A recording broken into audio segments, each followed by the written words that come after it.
Let us not forget everything that happens. It's by the will of Allah. Holy will. It's time to unite and stand, and we will be the best amongst men. It's not time to be extreme or a duty unthinkable, but to stand together as one. Tune into Sunnah followers, stream it every day, various platforms.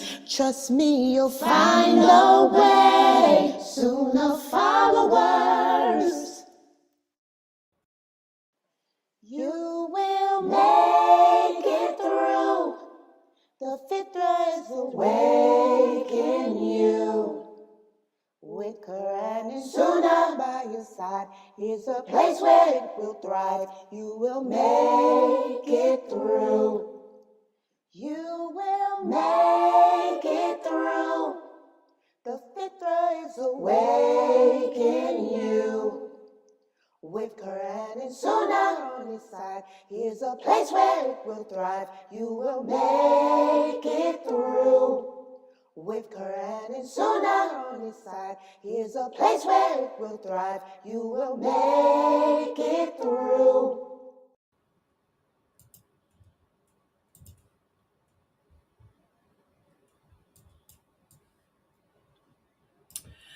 In alhamdulillah, wa salat, wa salam ala wa rasulullah. Welcome to our series on the correct, the articles of belief. The articles of belief. And what is this class all about? What does it mean to believe in Allah? All of us as Muslims, we all profess to believe in Allah. We all profess to la ilaha illallah, Muhammadur Rasulullah. And when we profess to believe in Allah, when we profess to la ilaha illallah, Muhammadur Rasulullah, what are we professing to believe? Can anyone answer that? What is it that we are that we believe? What do we believe in? Anyone? Can anyone answer that question? It's a simple question that every Muslim should know the answer to, but unfortunately, the days of the Ruwaybida, so most of us don't understand the deen. What do we believe? We believe that there is no entity worthy of worship except Allah. That's it. Oh, I thought you was talking. Yeah, what do it when we say we half? I'm sorry. Oh, okay. Can you repeat this? I just ran to my computer. Go okay, ahead. Yeah, we believe as Muslims. This is the class on the articles of belief. What are the articles of belief? What do we say that we profess that we believe? Okay. We believe in Allah. We believe in his angels. We believe in his books, all the books that he sent. We believe in the prophets and the messengers. We believe in the last day, and we believe in the predestination. Exactly, guys. We believe as Muslims, we believe that not only does Allah exist, but he's the only one worthy of worship. And being that, we believe everything that he commands us to believe about him. We believe in all his names. We believe in all the attributes that he's assigned to himself. Okay, we believe that nothing happens unless he allows it to happen. The good and the evil. We also believe that he is the creator of the good, that he is the creator of the evil. I want y'all to give all those type of answers too, because we've spent so much time talking about how to get to know our Lord. You guys should be able to give better answers than just what the common lay person can say. Most people ramble off them beliefs, but what does it mean? When we say we believe in Allah, what does it mean? I believe in all his names.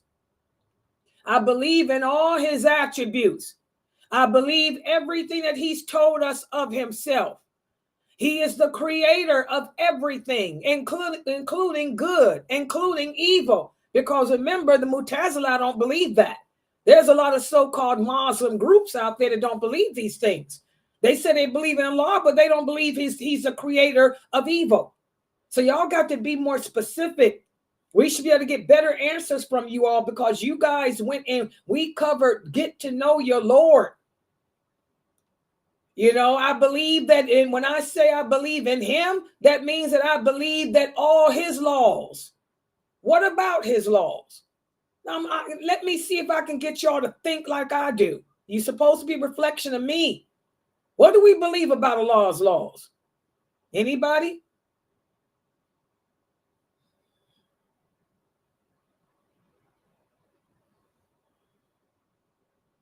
What do we believe in regards to Allah's laws? Nobody knows?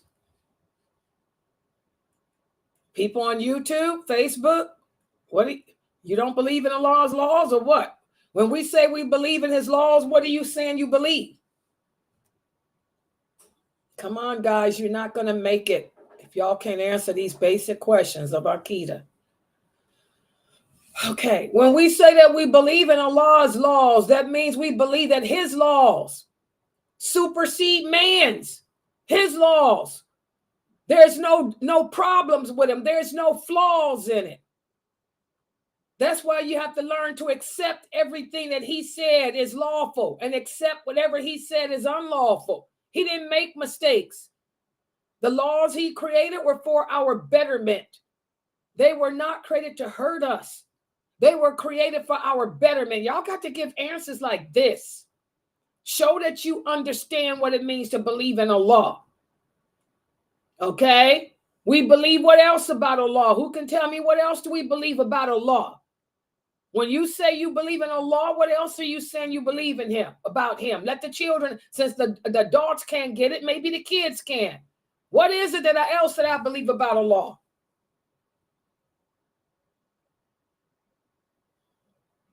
Nobody knows? That there is nothing or no one above him, equal to him at all. Exactly. We put him above ourselves and our family and above the Prophet.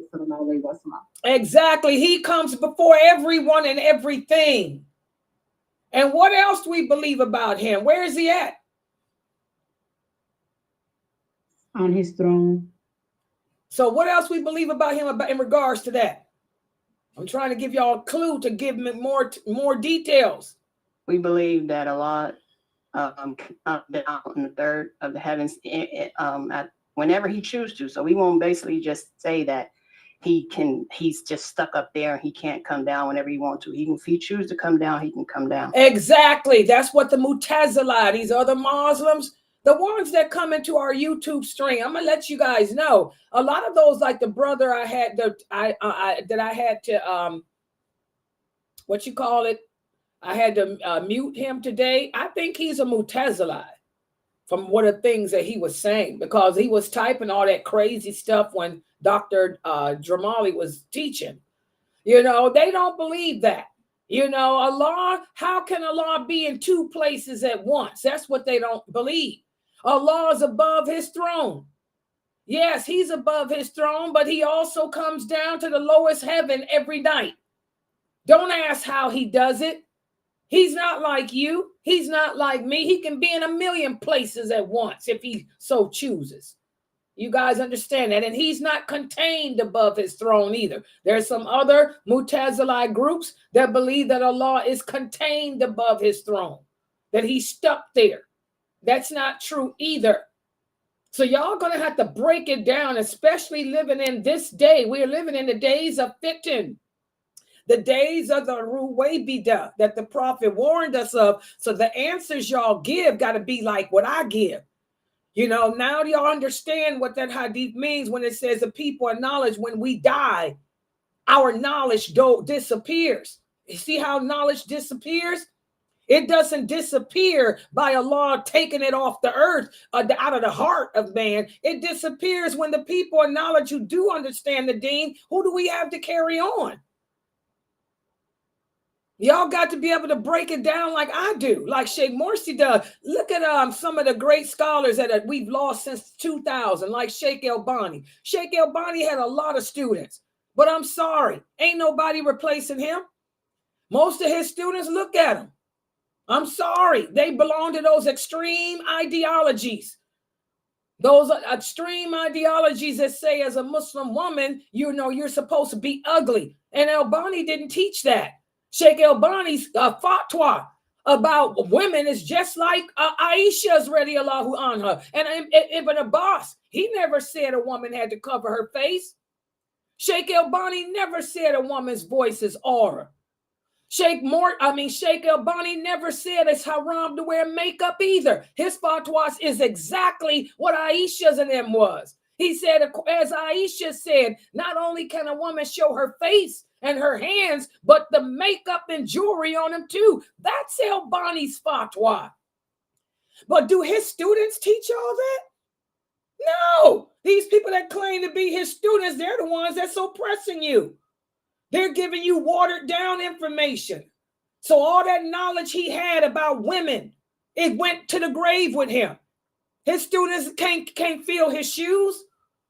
And then look at how I'm asking y'all questions about Islam. Who can feel my shoes? Who can be the next Layla? I'm the next Morsi, but who can be the next Layla? SubhanAllah. See, that's what that hadith means. That was a question somebody asked. What does a hadith mean? That knowledge disappears. Knowledge, that's one of the signs of fitan. The knowledge will disappear from earth. Allah is not going to take knowledge off the earth.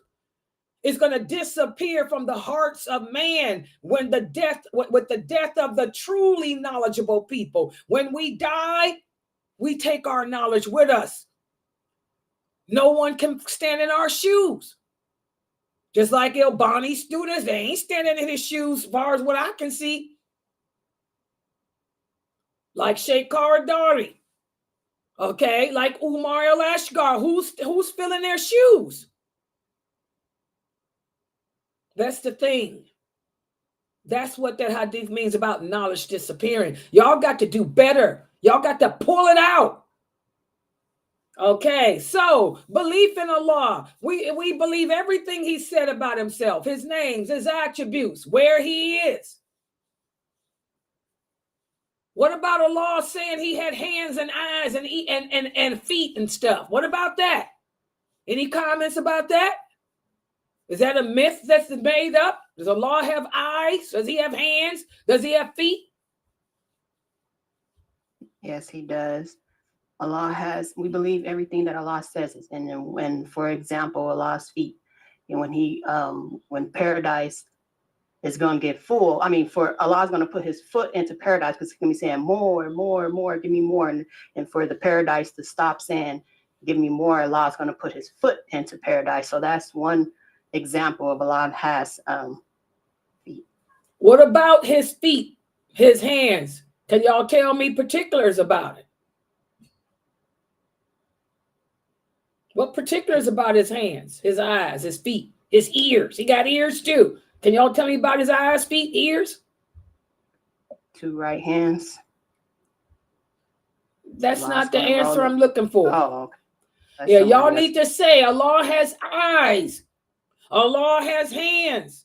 Allah has feet. But what? Come on, somebody else help her out. She's trying. The rest of y'all just sitting there. But it's nothing like ours. Exactly, but we can't compare his feet, his hands, his eyes, his ears like ours. He's nothing like his creation. That's another attribute. And there's some Mu'tazila that don't believe that either. That's why y'all got to be specific, because there are so-called Muslims out there who don't believe these things. And because they don't believe these things, that means that their Aqidah is messed up. And that means that whether they're Muslim is even questionable. Okay? His feet, his hands, his eyes, his ears are nothing like ours. Yes, we believe that everything he said about himself, he has them, but we don't try to compare him to be like ours. Okay, so that's an example of what it means. And like I say, most Muslims can't give you these answers. This is the way. When I ask you to tell me about a law, this is the stuff you're supposed to say. What do you believe about your Lord? Most Muslims can't give these, just like y'all struggling, and you come here to learn every day. Imagine those Muslims that don't learn to redeem. Do you think they can give an answer to this stuff, any of these answers? Okay, so belief in Allah entails all of that and a lot more. Okay, and we talked about that in numerous classes. And then we talked about what it means to believe in his books. What did we talk about? When we say we believe in Allah's books, what does that entail? But what do we believe about his books? Anyone? Tell me about your belief in Allah's books.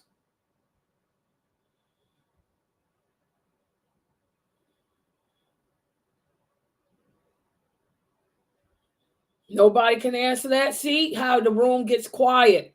This is what Dr. Ali was talking about in his class Saturday. You got all these Muslims call themselves giving dawah. They talking about polygamy. They talking about marriage in Islam. They arguing about the Bible. But what are we supposed to teach the people? When we start, if a person's curious about Islam, what should we focus on with them? Tawheed. This is Tawheed. This is what it means to believe in Allah. We don't focus on that. Okay, so when I say that when we say that we believe in Allah's books, what are we saying? What do we believe about Allah's books? Go ahead. We believe in all his books that he sent down, from the Injil to the Psalms, the Torah. However, we believe that they don't exist no more. He destroyed them, and that the final revelation is the Quran. I like her answer. I like her answer because her answer is not the one that most people memorize. We believe in all Allah's books. So is that why you reading the Bible? Where's the Bible? Where is it? Are we even supposed to be reading the Bible? I like how she answered. We believe in all the original books of Allah, but they don't exist no more. Allah told us that he destroyed them. You don't get that answer. That's the answer we don't get. But that's the answer we're supposed to get, because Allah tells us in the Quran that he destroyed them all except for the Quran. Allah said every time he sent a book of revelations, what did it do? It replaced what came before it. That's the answer y'all should be given. Okay? This is the stuff we're supposed to be saying, not that crap about we believe in the Bible. Let me look at your Bible. Are you crazy?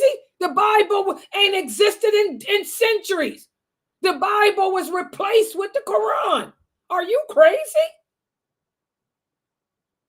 What else we believe about the books, especially the ones that don't exist anymore? What do we believe about them? Tell me more about the books. We also believe that if you want to know any information regarding those books, that you need to look into the Quran for them. And by the way, I see you guys on Facebook. I'm looking at your answers too. And I'm reading y'all's answers, but y'all not giving me what I want. That's why I'm talking about. I'm seeing Jamila's answer. She said we believe in the Torah, the Injil, but what in those books are okay? Yeah, she put that. That's good. Let's see. Yeah, the answer you gave about his hands is not what I was looking for. I was looking for what the other sister said. We don't compare his attributes to ours. Okay, what else she got? We believe that Allah sent books to many messengers, but man changed them. So he keep the truth in them and put it in the Quran. Okay, good job. You did a good job with that one. Good job on that one. Good job, Sakina. Good job. So you guys, those answers are good. For the sister on Facebook, yeah, your answers about the books are good. But I wanted more from you. More from you about Allah. More from you guys about Allah. Okay. Anything else about the books? That's the main thing. You guys hit that on the head. We believe in all the books that Allah sent down. But we also know that they don't exist anymore. The only book that exists in its originality is the Quran, because Allah tells us that He destroyed the Bible, He destroyed the Torah, He destroyed all other books. In fact, He tells us that anytime He sent a book of Revelations, He destroyed the previous one. And He tells us, if you want to know what was in those books, read the Quran. And that's what we're going to be talking about today, because none of you as Muslims should be reading these so-called Bibles. We're living in the days of fitan that the Prophet warned us against, where the Muslims will imitate the Christians in everything. We got Muslims who knock on your door. Did y'all know that? I was surprised when I first moved here where I live at now. They don't do it no more because I told them, don't you ever. They know who I am. They found out I was lailanasheeba, but they don't come no more. When I first moved in, the second week I was here, somebody knocked at the door, and my granddaughter said, somebody at the door. I opened the door. Do y'all know it was a Muslim woman and her husband and her 2 children? She had a little girl and she had a little boy, and she was holding flyers in her hand. I said, hello?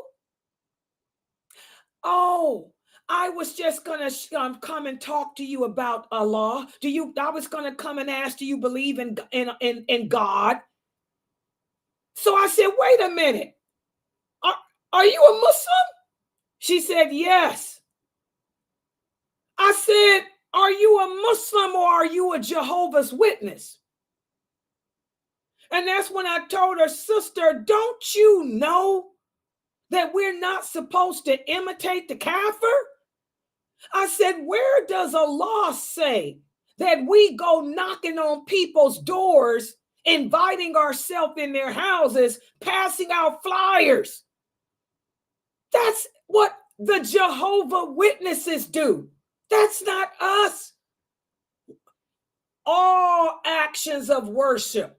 I had to tell her and her husband, all actions of worship, all actions of worship are haram unless Allah said so. And I told her, did you know that giving dawah is an act of worship? Her husband and her said, no, what are you talking about? And then she said, you look familiar. I said, my name is Sister lailanasheeba Esquire. I said, dawah is an act of worship. It should be done the way the Prophet taught us. Did he and his companions go around knocking on people's doors, dressed up? I mean, her children, her son was dressed up in a little shirt, little pair of pants, little bow tie thing. Her husband, his beard was trimmed real nicely. And I said, and you got your husband with you too? What the heck? I said, let me educate you guys. And I invited them in, and I had to tell her, giving dawah is an action of worship, and all acts of worship are haram unless Allah said so. I told her, we don't go around knocking on people's doors, passing out flyers like the Jehovah Witnesses do. And I told her, true dawah is not from your flyer anyway. True dawah ain't even from your tongue. The Prophet sallallahu alaihi wasallam said, true dawah is from your actions, your behavior. How did Islam spread across Arabia? Not from them knocking on people's doors. Islam spread because the people were amazed at the behavior of the Muslims, because the Muslims walked to the beat of their own drum. We are people of dignity, I told her. We are people of humility. We are people of balance. We have our own walk. We have our own way of talking. We have our own way of dressing and looking. We're distinct. You know what her husband did? Her husband was quiet. He started crying. I had him crying. I said, so whatever this is y'all doing, I said, well, they told us to give dawah. I said, dawah is from your actions. Go learn Islam. I said, you ain't even qualified to give dawah. Don't y'all know that when it comes to talking about Islam, the Prophet said there are some people that cause more harm than good. Leave the talking to the people of knowledge. And you just try to learn the deen and implement it. I said, because you're imitating Jehovah's Witnesses. And I told her, I don't like those people. Those people come at your door. They force their way on you in the mall. You at the grocery store. They passing out flyers. I said, and now you Muslims are imitating them? Are you crazy? I ain't seen her no more. So she stopped doing the dawah, her and her husband. And I told him, by the way, your daughter should be wearing a hijab. And your son should be dressed in a thobe with a tabush on. I said, your children look like polyander Jehovah's Witness with their little white shirt and bow tie. The little girl with her dress on. Where's her hijab? Where's her abaya? You people have imitated the Jehovah's Witnesses and the LDS. I said, but even the LDS cover their hair. They wear little bonnets. I said, oh my God, I was so, I haven't seen them anymore. But I want everybody to understand, as listening to me, dawah is an action of worship.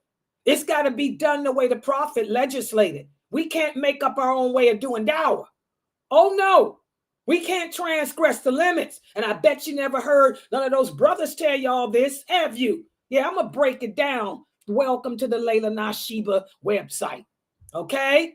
Everything we do has to be done the way the Prophet sallallahu alaihi wasallam did it, with the understanding of his companions.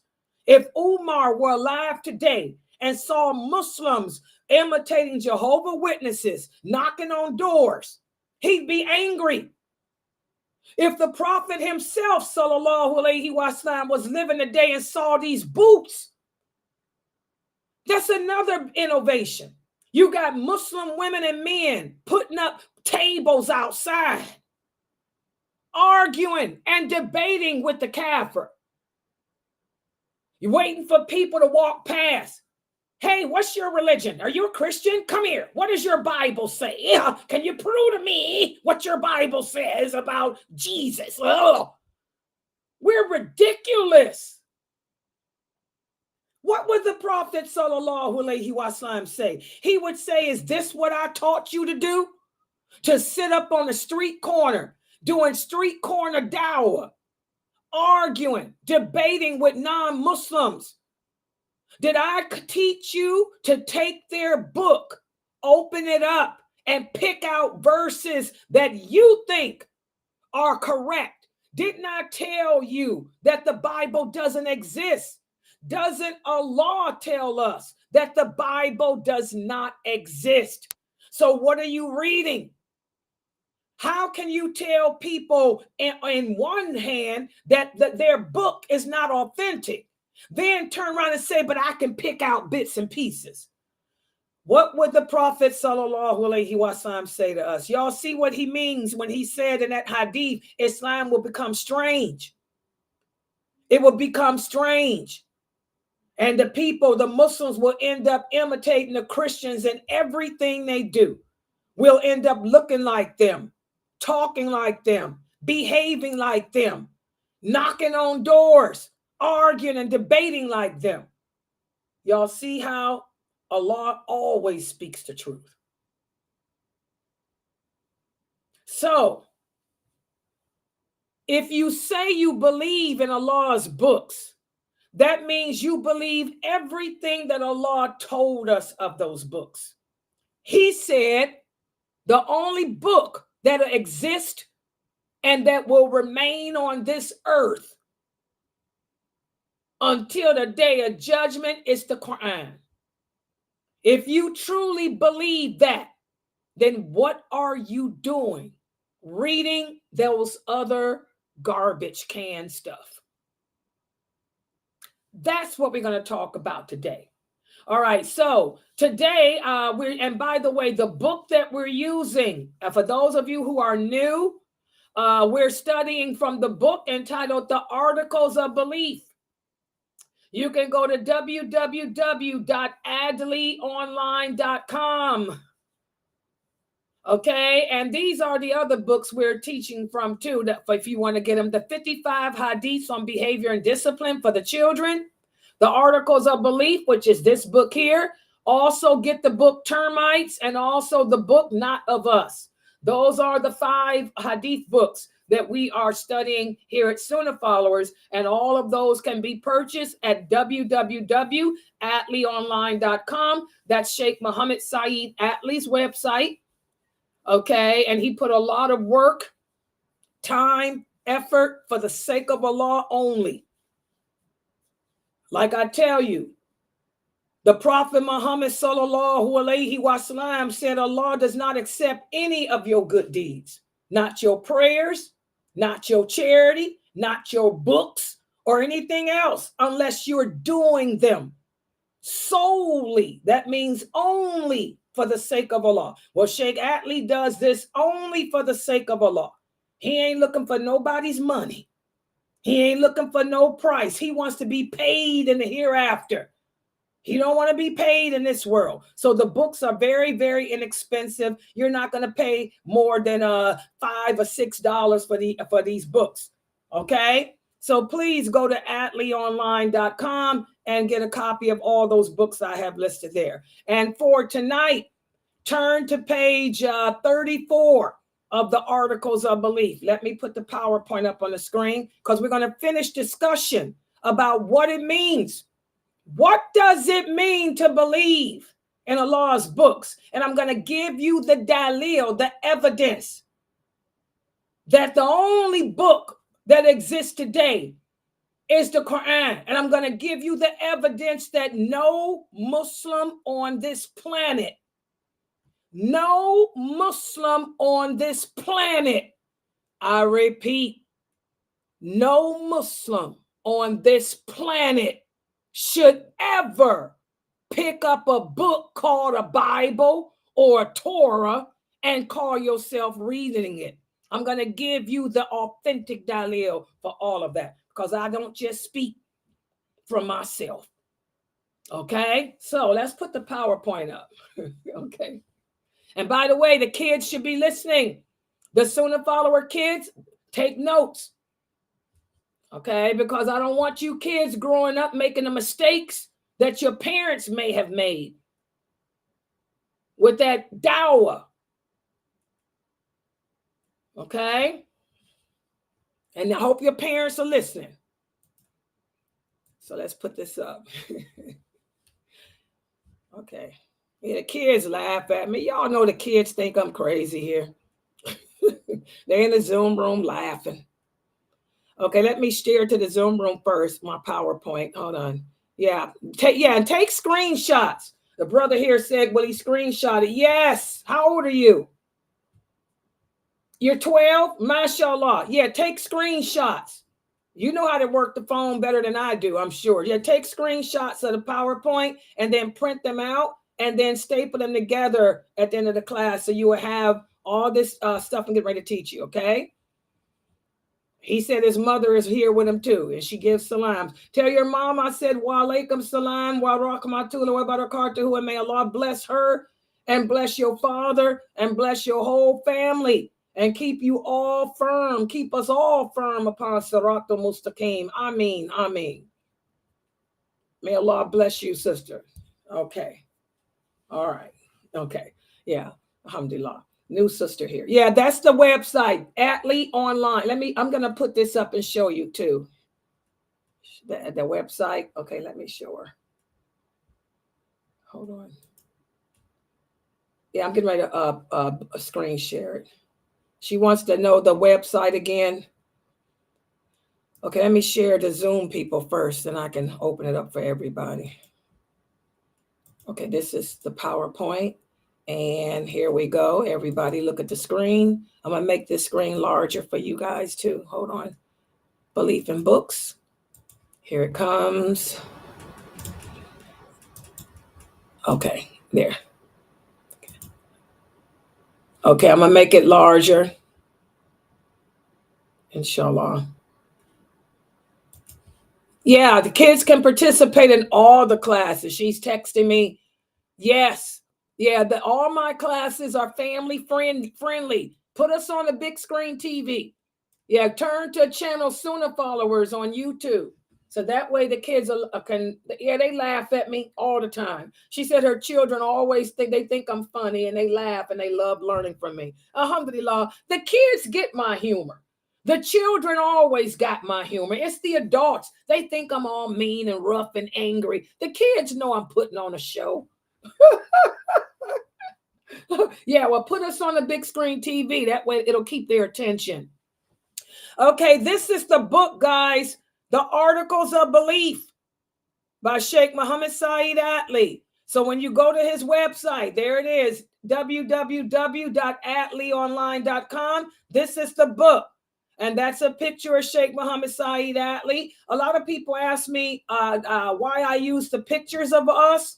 Because as the Prophet Muhammad sallallahu alaihi wasallam said, you should know who you're taking your knowledge of Islam from. You should know who Sheikh Muhammad Saeed Atlee is. You're reading his books.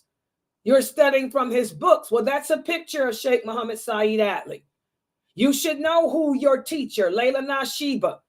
Who am I? There I am. You should know what I look like and who I am. Okay, that's me. So that's why I put our pictures on everything, because you should know who you take your knowledge from. Okay, but that's how the book looks. Yeah. Okay, you got it? Everybody got it? Okay, mashallah. So, Sheikh Muhammad Saeed Atlee, he begins pages, this is page 34. He begins this page by telling us, reminding us of what Allah says in the Quran. When Allah says in the interpretation of the meaning, and we have revealed to you, Allah was speaking to the Prophet Muhammad sallallahu alaihi wasallam, and for the new shahadas and for the children, whenever you read a transliteration of the meaning of the Quran, whatever you see in parentheses is not part of the Quran. What you see in parentheses, that's the author giving you the meaning or letting you know what they believe the words to mean. So this part, O Muhammad, is not in the Arabic script, but the author put it there and put it in parentheses so you know that that when Allah made this statement, he was speaking to the Prophet Muhammad sallallahu alaihi wasallam. So Allah says here in the interpretation, the meaning, and we have revealed to you the book in truth, confirming that which came before it of the other books, and as a criterion over it. This is the dalil. This is from Surah Al-Ma'idah. This is the proof that the other books do not exist. This is one of the proofs that the Bible, the Torah, that none of those other books exist, and that the Quran replaced them, confirming. And this is also the proof that whatever was good Whatever if you want to know what the Bible said, you want to know what the Torah said, you don't pick up a Bible today because the Bible doesn't exist today. You don't know if what you're reading is truth or not. If you want to know what the Bible had to say, you go read. It's in the Quran. The 10 Commandments from the Torah, they're in the Quran. The story of Jesus, alayhi salam, is in the Quran. Mary, you want to know about Mary? It's in the Quran. And Allah doesn't mention no Joseph. The fact that Allah doesn't mention a Joseph is the proof that Mary didn't marry. Mary wasn't married to no man named Joseph. You want to know about Solomon, King David, Noah and the flood. All that's in the Quran. You want to know about Moses? It's in the Quran. And that's what this verse is saying here. Okay. So, and when we talk about belief in Allah's books, what that entails, and if a person asks you this question, what do you mean when you say you believe in Allah's books? Not only do you tell them that you believe in the original Torah, the original Bible and all that, but you also let them know, those books were destroyed. They were replaced with the Quran. When we say we believe in Allah's books, we believe that in its abrogated and unabrogated parts too. And we believe that all previous books were abrogated by the Quran. That means replaced by the Quran. And this is the verse that proves that. Also, listen to this verse where Allah says in the interpretation of the meaning, so you have to believe in the books that were revealed by Allah. This ain't the verse. Where did I put? It's the next page. So anyway, so we have to believe in the books that were revealed by Allah, but that they were replaced. And also, guys, were those the only books? Those were not the only books revealed by Allah too. Any other books that Allah did not tell us by name, we believe in those too. Y'all got to know that. Any other books that Allah sent that he didn't mention by name, we believe in them too. Everybody understand that? So I want y'all to include in your belief in Allah's books this stuff too. So, also when we say that we believe in the books of Allah, we have to also believe that those books were sent for only a certain time and to only a specific people. Does everybody understand that? For example, the Torah was sent to the Hebrews for a certain amount of time. And there were injunctions in it. We talked about this in a previous class. A lot of things Allah made unlawful for the Jews as a punishment to them. For example, in their books, it said that they were forbidden. Allah tells us in the Quran that he forbade the Jews from eating shrimp, scampies, any scavengers of the sea, any shellfish. They can't eat crab or lobster. Not because crab and lobster are bad, but because it was a punishment for them. So in the other books that Allah sent, there were injunctions that were for those people specifically. But the Quran purified everything that came before it. The Quran completed the mission of every prophet that came before it. Everything that Allah made haram in the Quran is haram because it's bad and dirty, not as a punishment. And we also have the hadith of Umar radiallahu anhu. Umar had to be checked by the Prophet sallallahu alaihi wasallam because Umar made the big mistake that so many of these women and men are doing today. He was trying to do some street corner dawah. What happened was Umar knew how to read. He was one of the few companions that did know how to read and write. He came upon a Torah and he began to read it. He went to the prophet and said, "Oh, prophet of Allah, listen to this, listen to this." And the prophet turned away from him.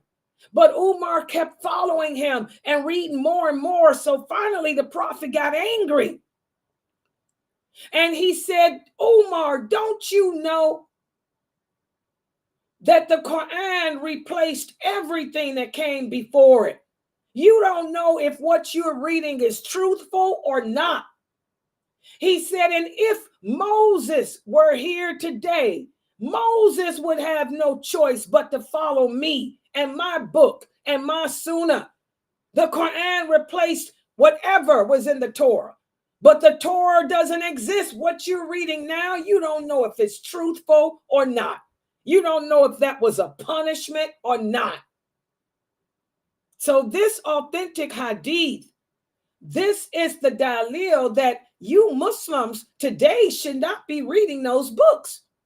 If the Prophet Muhammad sallallahu alaihi wasallam were living today and saw you brothers doing your street corner dawah, you women knocking on doors, passing out flyers about Islam with your kids looking like Polyander, riding bicycles, passing out flyers. If the prophet were alive and saw that stuff, he'd be so angry. If he got angry at Umar for reading one of those books, what would he say about you men and women today? Okay, so there's your dalil on that. This is the verse I was going to tell you. There's another verse in the Quran where Allah says, in the interpretation of the meaning, those who follow the Prophet sallallahu alaihi wasallam, who can't read or write, whom they find written with them in the Torah or the gospel, he commands them and forbids, he commands them to that which is good and clean, and he forbids them from that which is bad and dirty.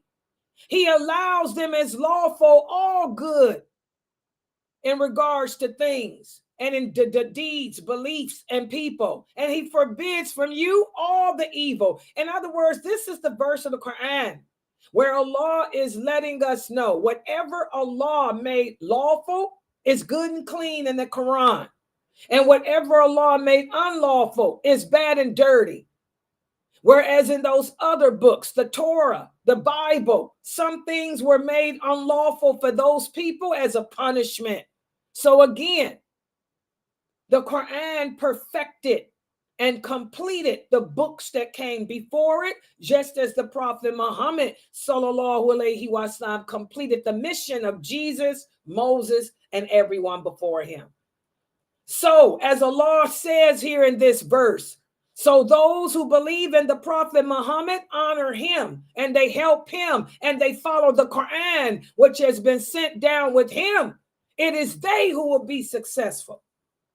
He didn't say those who read the Bible, read the Torah, because those books don't exist anymore.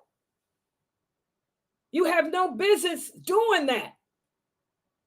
And if people tell you I'm doing it for dawah, dawah is an action of worship. It's an action of worship. And all acts of worship must be done the way Allah legislated. When it comes to actions of worship, everything is haram unless Allah says otherwise. Show me the verse where Allah says that we can imitate the Jehovah's Witnesses and go knocking on people's doors. You better hope you don't get popped. Show me the verse where Allah says you can set up a booth table and call people and ask them what their religion is and debate with them. You ain't going to find that stuff in the Quran. Okay? So it's all haram because it's all actions of worship. So the Prophet Muhammad sallallahu alaihi wasallam purified all the other religions that came before before him, and also his book, the Quran, purified all the other books that Allah sent. And again, you don't know what you're reading in those books that's true anyway. because they're written by man. They're written by man, not Allah. They're not from Allah. They're from man. And this is also why Allah tells us in the Quran that the Quran will be a judge over all other books.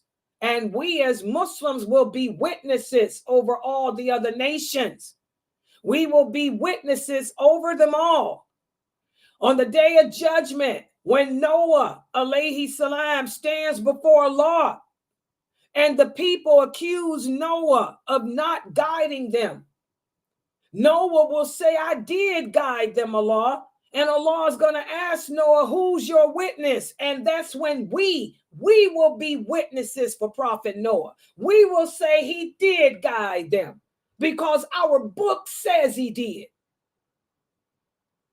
Even Moses, alayhi salam, when he stands before Allah on a Sirat bridge over before his people will accuse him of not guiding them. Moses will say, I did guide them. I told them what to act upon. Allah will say, who has witnesses? And we Muslims will testify and witness for Moses too. That's what that hadith means. Because it's all in the Quran. The Quran is a judge over all the other books. Do y'all understand that hadith now? Y'all understand that verse of the Quran?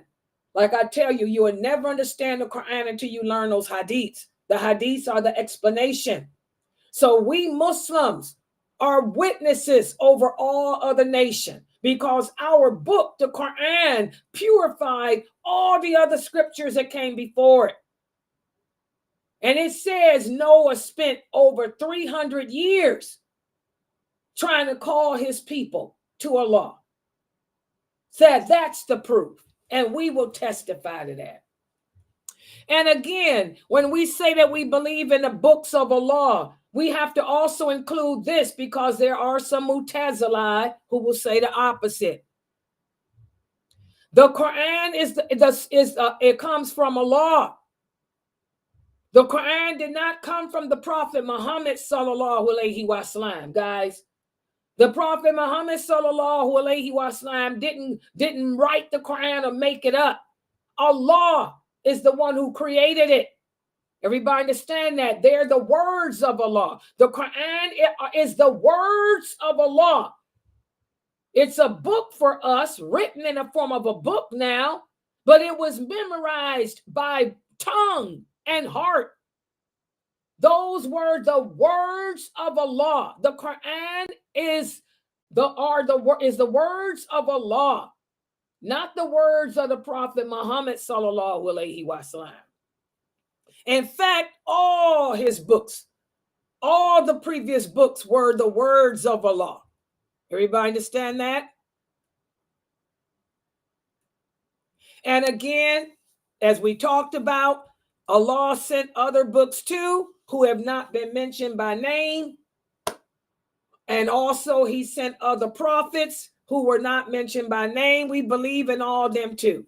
All information comes from Allah in the Quran because it's his words telling us how to live, his words telling us how to act.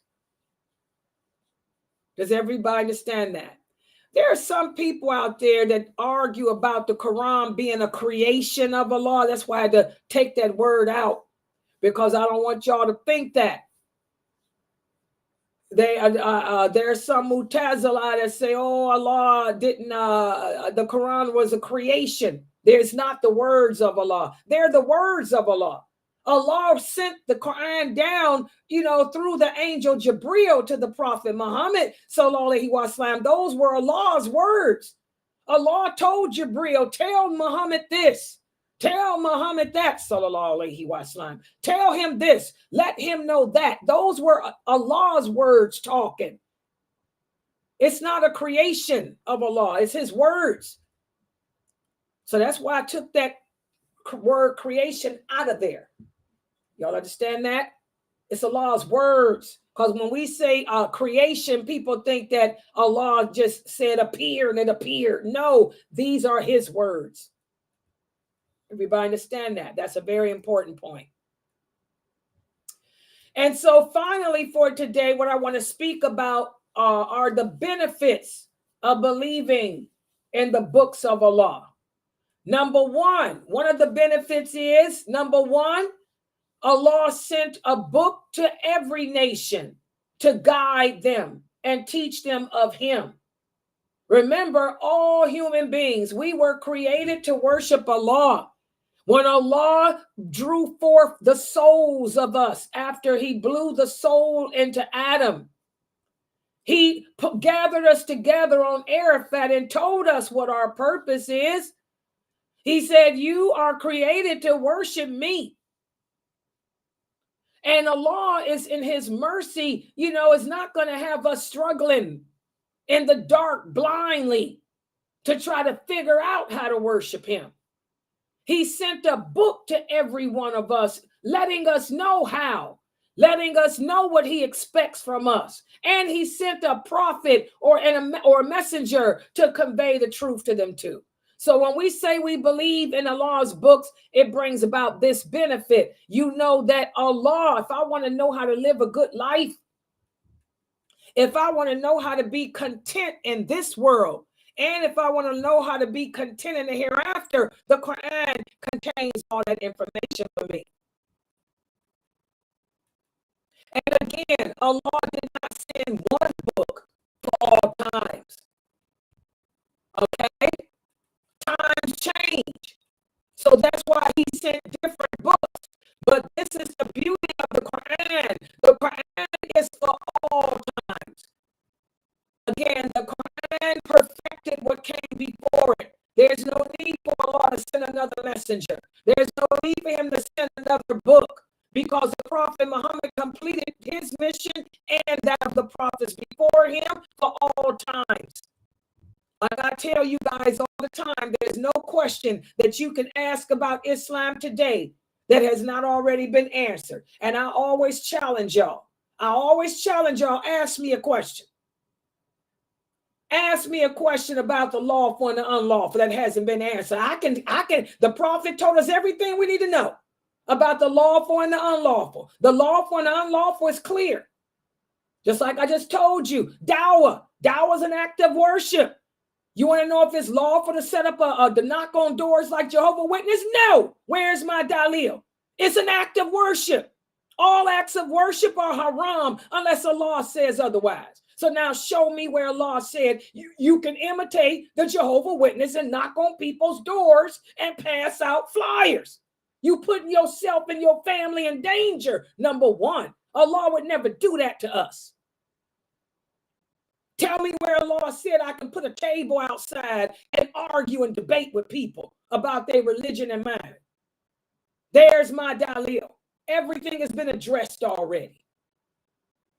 So Allah tells each nation what they should or should not do, and the Quran perfected all of that. It's for all times. And believing this will make you confident, because remember, each and every one of us was created to worship Allah. Each and every one of us are on the journey of trying to help our fitra find its way back to Allah. It makes it a lot easier to ignite and awaken your fitra if you understand that Allah has sent a guide to us to live by. Allah has told us how to handle the good times and the bad times in this world. He's mentioned to us, his rewards for those of us who remain patient and persevere. So believing in those books brings about this. It helps you in your journey back to Allah. Subhanallah. So I'm going to stop right here. Subhanakallahumma wa bihamdika.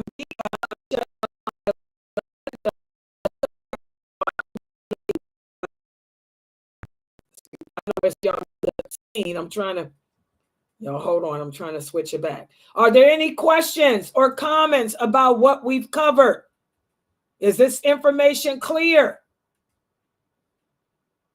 I really hope you guys are not setting up boots and going knocking on people's doors. Somebody might pop you. I mean, I'm keeping it real. We living in the days of fitting. People dropping like hotcakes. You knock on somebody's door looking like a terrorist, talking about you gonna give them, here's a pimp. Girl, you and your kids and your man. You might get popped. Think Allah wants to put you in harm's way like that? Because when you go to a person's home, all they got to do is drag you in and say you broke in. You and your children and your husband tried to break in their house. Y'all was mad about what's going on in Gaza. That's all they got to say. They come knocking on our door mad about Gaza, so they bust in our house. The children tried to attack my children. Her husband went after my husband, and I took her out. I took them all out. That's all they got to do is say and do. Do you think that they won't be believed? All right. Okay, so any questions or comments about this? Go ahead.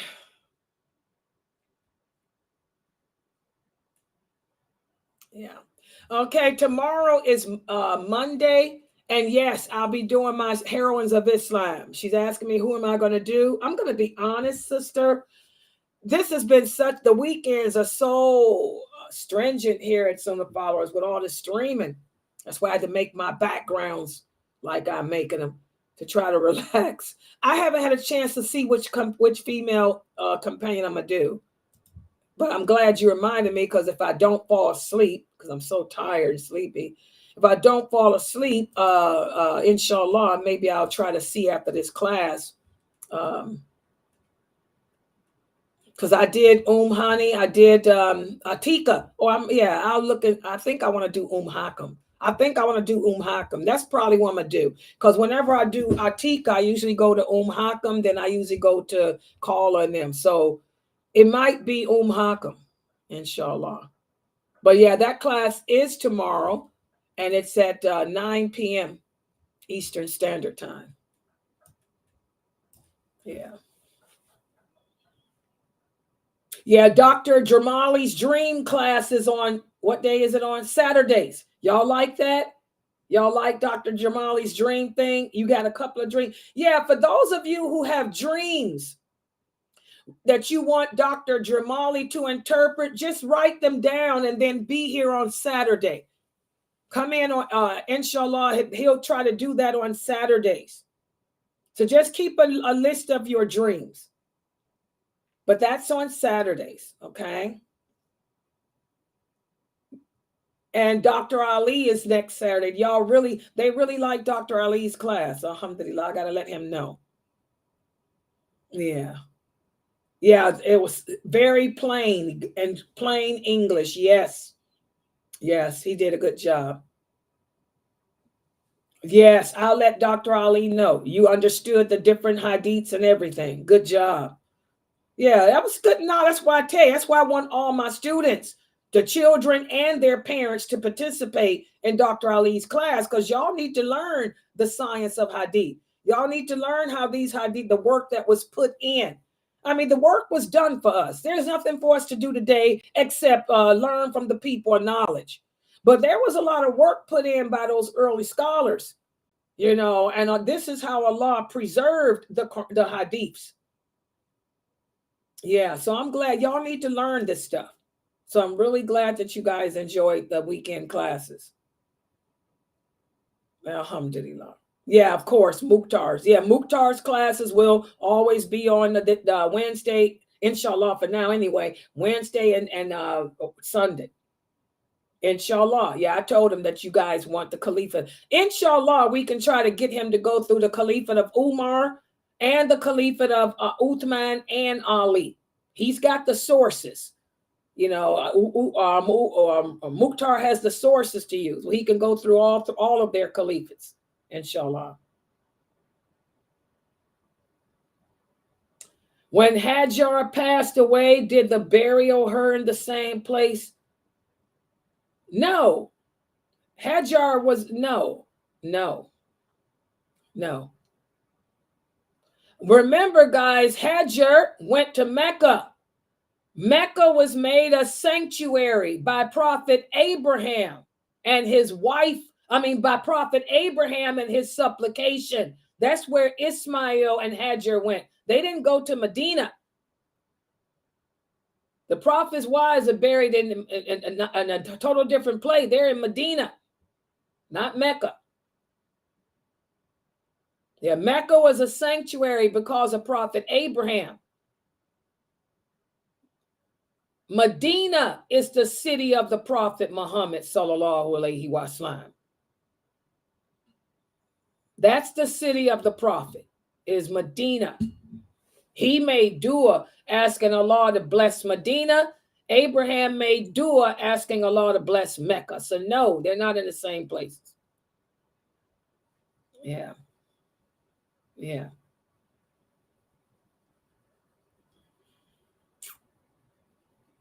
And I don't even know. There's no mention anyway about where Hajar was buried. I don't even know where she was buried. But even if it were, she wouldn't have been in Medina because Abraham didn't go to Medina. He was in Mecca. Yeah. Yeah.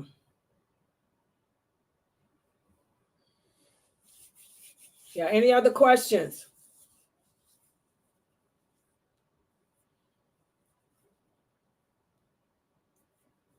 Yeah, and there's a few of the prophets' wives that were not buried in Medina too. Y'all know. Not all of them were buried in Medina. Because, as Muslims, we are buried wherever we die. We don't have no allegiance. And that's part of well better. Our allegiance is not to a specific part of this earth. That's why that's a good question too, because a lot of these Muslims, when they die, they want their bodies flown. That's not the Sunnah. You're supposed to be buried wherever you die. Whatever land you die in, that's where you're buried.